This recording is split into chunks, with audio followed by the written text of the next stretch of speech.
Saya lagi di patung Bunda Maria di Nazaret. Mau menyampaikan pesan kepada Saudara Daniel Mananta. Jangan ikut-ikut pola pikir UAS, bro. Jangan, sekali kami peringatkan, jangan ikut-ikutan pola pikir UAS. Oke, bro Daniel? Jutaan kali. Ternyata gua juga setuju sama UAS soal ini. Apa sebabnya Ustadz? Kalau saya menengok salib menggigil hati saya, setan, jin kafir sedang masuk. Karena di salib itu ada jin kafir.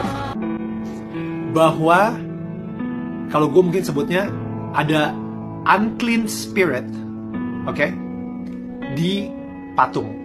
Jutaan kali. Ternyata gua juga setuju sama UAS soal ini. Apa sebabnya Ustadz? Kalau saya menengok salib menggigil hati saya, setan, jin kafir sedang masuk. Karena di salib itu ada jin kafir. Bahwa kalau gue mungkin sebutnya ada unclean spirit, oke, di patung. Ya, halo saudara, saya mau menontarin beberapa hal yang berbicara tentang Daniel Mananta. Apapun yang dia sampaikan, yaitu adalah penyampaian yang memang menurut dia benar gitu ya.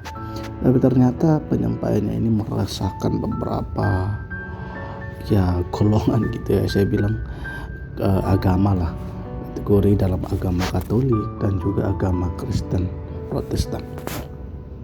Iya, kalau dilihat dari apa yang dilakukan oleh Mananta ini atau Daniel ini, justru menimbulkan kontroversial dalam kategori Romo dari Katolik juga merespon dengan pernyataan Daniel ini, dan juga Melatok juga merespon, Ade Armando juga merespon dengan semua yang disampaikan oleh Daniel Mananta berbicara tentang patung. Berbicara tentang patung kan itu kan nggak ada hubungannya dengan unleash spirit atau roh jahat itu, tapi itu membuat Daniel Mananta berpikir di patung itu ada roh jahat. Itu kan tanpa disadari sedang mendukung pernyataan UAS. Nah, Daniel Mananta ini berpikir dengan apa yang disampaikan ini masuk akal dan seolah-olah alkitabiah. Kita kembali ke dalam firman Tuhan sekarang. Firman Tuhan jelas mengatakan bahwa Dia adalah Yesus yang kita sembah. Lalu kenapa ada salib? Kenapa ada patung? Itu merupakan simbol.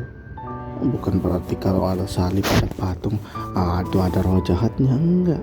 Bukan berarti kalau Katolik punya patung Maria berarti itu ada roh jahatnya. Enggak. Itu kan merupakan simbol. Melambangkan apa? Melambangkan orang yang pernah ada gitu. Yesus kan pernah salib, pernah disalib. Lalu apa salahnya kalau kita melihat gambar dia melalui patung salib? Kan berbicara juga beberapa kota, contohnya Toraja, Brasil, negara ya, yang punya salib besar gitu, atau punya gambar Yesus gitu. Apakah itu mereka ada roh jahat? Enggak kan? Itu berbicara tentang simbol, tanda bahwa Yesus itu pernah ada. Dan itu membuat kita ingat apa maksud di balik salib itu. Lalu sekarang timbul pertanyaan, apakah semua orang yang punya salib itu ada roh jahatnya di dalam? Kan bahaya pola pikir demikian. Ini kan akan membuat orang berpikir bahwa ya berarti nggak usah punya salib. Kalau mengikuti firman Tuhan, jangan ada padamu, jangan membuat bagimu patung yang menyerupai apapun.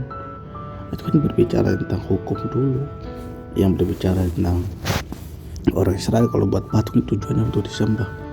Nah sekarang tidak, buat patung itu bukan untuk disembah.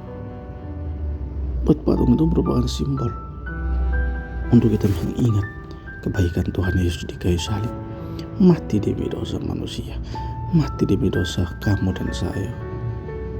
Lalu Daniel membuat ini seolah-olah dia paling benar. Dia membuat ini seolah-olah dia alkitabiah kalau bicara. Tapi saya mau katakan, semua yang disampaikan Daniel tidak bisa dipertanggungjawabkan.